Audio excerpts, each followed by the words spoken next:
nuestros estudios de Washington está Alejandro Hernández, periodista, director del portal digital La Gran Aldea e invitado del programa, aunque hace día no conversábamos. Alejandro, bienvenido, buena tarde. Y Dania, un placer saludarte, ¿cómo estás? Bueno, describiendo toda esta circunstancia que acompaña esta nueva convocatoria, con todos esos bemoles que colocamos, ¿cómo ir a unas nuevas elecciones? Bueno, es como reafirmarse en la terquedad y reafirmarse en contrariar a la inmensa mayoría del país, que ya había dicho que no iba a participar en elecciones hasta que no se resolviera el fraude cometido el pasado 28 de julio, el fraude de la elección presidencial, y que además reafirmó esa decisión que ya era pública, que ya estaba en la calle, bueno, dejando el 25 de mayo pasado las calles solas y no participando en la elección legislativa y de gobernadores que propuso el chavismo. Entonces, si esa vez era una terquedad y una contradicción participar e ir, ahorita es doblemente, porque ya por todas las vías posibles el país ha dicho que no confía en el voto, que el voto está muerto en Venezuela hasta que se resuelva el fraude del 28 de julio, no normalizándolo, sino reconociendo los resultados que allí hubo, que fueron, bueno, el triunfo avasallante por 4 millones de votos de Edmundo González. Ahora, ¿por qué insistir, Alejandro?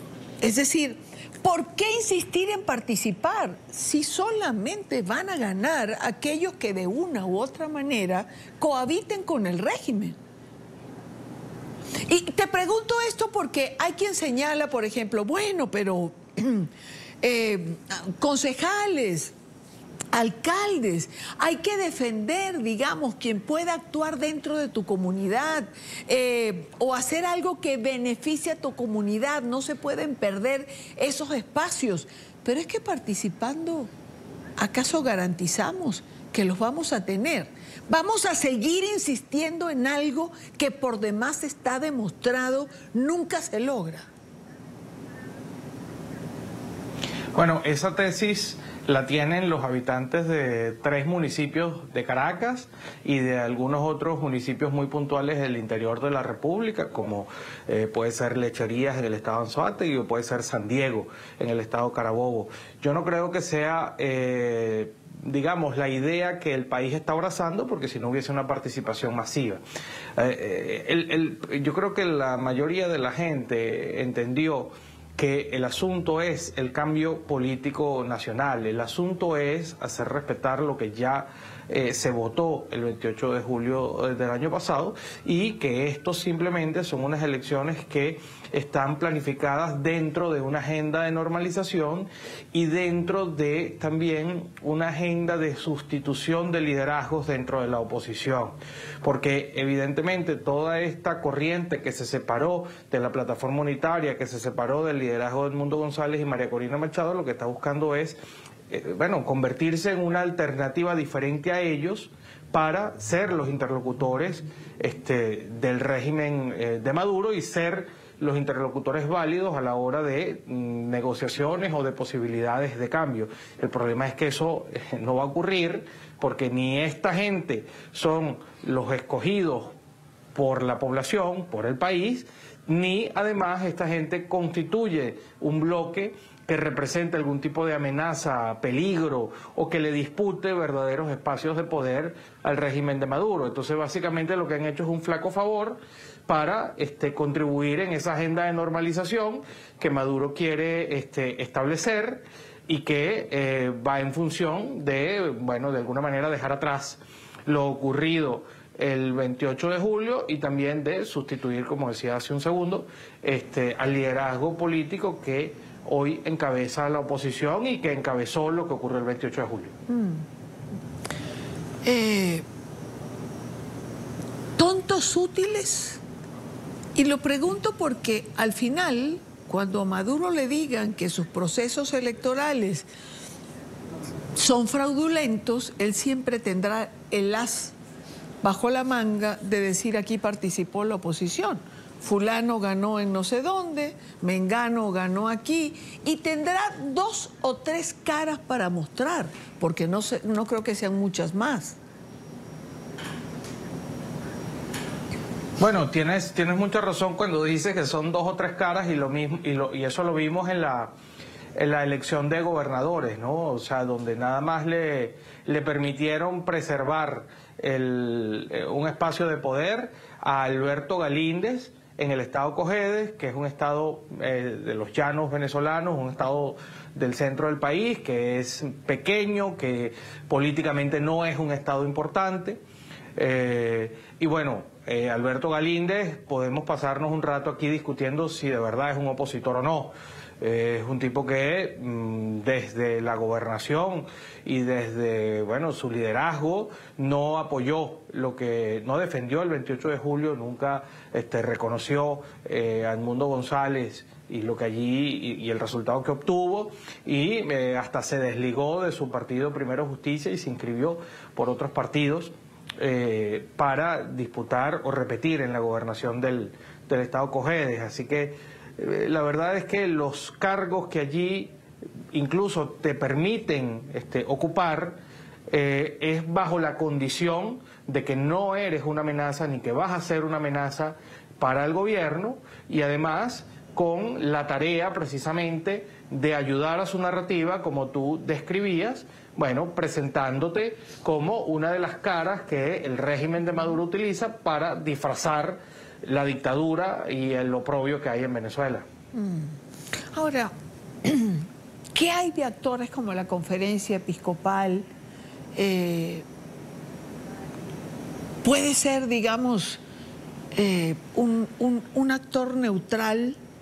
¿Qué papel jugaría dentro de toda esta circunstancia que vivimos en Venezuela? Bueno, la Conferencia Episcopal, y Daniel, entiendo el viernes pasado, a través de una rueda de prensa, como que volvió a llamar a la negociación, ¿no?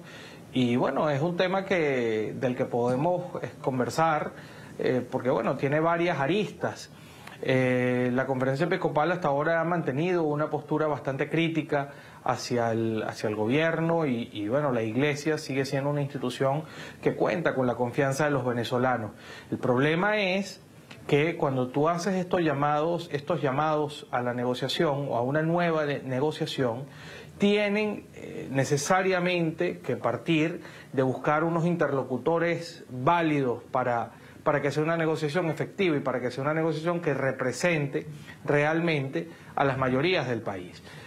No es una negociación al detal, no es una negociación con Zapatero, no es una negociación del dirigente cual sea con Jorge Rodríguez, no, tiene que ser una negociación primero enfocada en lograr una transición, partiendo de unos resultados ya votados por el país, que son los del 28 de julio, y por otro lado tiene que estar esa comisión negociadora, esa contraparte negociadora del chavismo o al chavismo, tiene que estar encabezada, bueno, evidentemente por la gente que encabeza la oposición que el país votó, es decir, bueno, María Corina Machado, Edmundo González y el grupo que está dentro de la plataforma unitaria.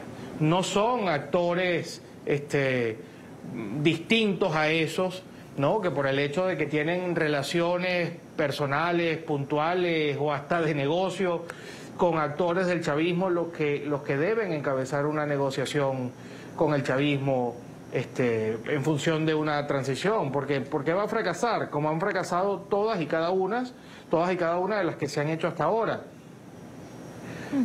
Unas mejores que otras, pero al final ninguna ha podido abrir la puerta a una transición, porque el chavismo hasta el día de hoy no está dispuesto a negociar nada que implique perder poder o ceder el poder, mucho menos salir del poder. Entonces hay que ver cuáles serían los términos de darse una nueva iniciativa como esta, cuáles van a ser los términos y las especificaciones de la misma y quiénes van a estar. Pero lo clave para los actores dentro y fuera de Venezuela, políticos y bueno, de la comunidad internacional, bueno, lo clave aquí es entender que Maduro, hasta que no sienta una amenaza creíble, hasta que sus costos de quedarse en el poder no superen las posibilidades de salir, no va a negociar en serio. Hasta que él no sienta cierto miedo o temor de seguir quedándose a la fuerza en el poder, él no va a negociar su salida del mismo y no va a abrir las puertas para que haya un cambio político o el inicio de una transición en Venezuela. Si eso no se entiende dentro de, sobre todo la comunidad internacional y los delegados de una nueva negociación, que te repito, no es que ya sea formal eso, ni que se tenga información puntual de que eso está iniciando, simplemente es un comentario a raíz de un llamado nuevo que hizo la conferencia episcopal, ¿no? Pero creo que son conceptos válidos y que siempre deben estar presentes. Alejandro, nos queda muy poco tiempo. Estamos a puertas de cumplir un año del 28 de julio. No te voy a preguntar qué viene, porque vamos a tener días por delante para analizar ese tema aquí en el estudio. Y además quiero verlo en varias perspectivas. Pero, ¿qué rescatas de este año, del 28 de julio, si es rescatable algo? Bueno, yo creo que no ha sido el mejor año, ¿no? Evidentemente, las expectativas de cambio que había en los venezolanos pues se han visto frustradas por, bueno, el atropello, la represión y por la ambición de poder del chavismo. Pero también creo que esa quedada a la fuerza del chavismo en el poder les ha representado un costo para ellos y también para el país, desafortunadamente, porque, por ejemplo, Idania, desde que se consumó el fraude del 28 de julio hasta hoy, el bolívar se ha depreciado en más de un 100%. Volvieron el tema de las sanciones económicas, regresaron como política de la administración Trump. Hay un aislamiento internacional de nuevo hacia Maduro que lo afecta a él y afecta a la economía. Y por supuesto, bueno, ha habido toda una represión que ha significado la vida y la cárcel para muchos dirigentes y para muchos ciudadanos que sin haber cometido ningún delito han tenido que pagar la arbitrariedad y la permanencia a la fuerza en el poder de la gente, ¿no? Claro. Yo creo que simplemente queda seguir siendo coherente con el país y con las grandes mayorías, que simplemente lo que consideran es que hay que hacer respetar lo que allí pasó y que todos los esfuerzos políticos deben estar dirigidos en ese sentido, claro, a, bueno, hacer valer la votación que hubo el 28 de julio. Ya tendremos tiempo de hablar sobre el 28 de julio. Vamos transitando hacia esa fecha. Es Alejandro Hernández, periodista, director del diario digital La Gran Aldea. Gracias, Alejandro. Buena tarde para ti. Gracias, Idania. Un placer como siempre. Igual, igual.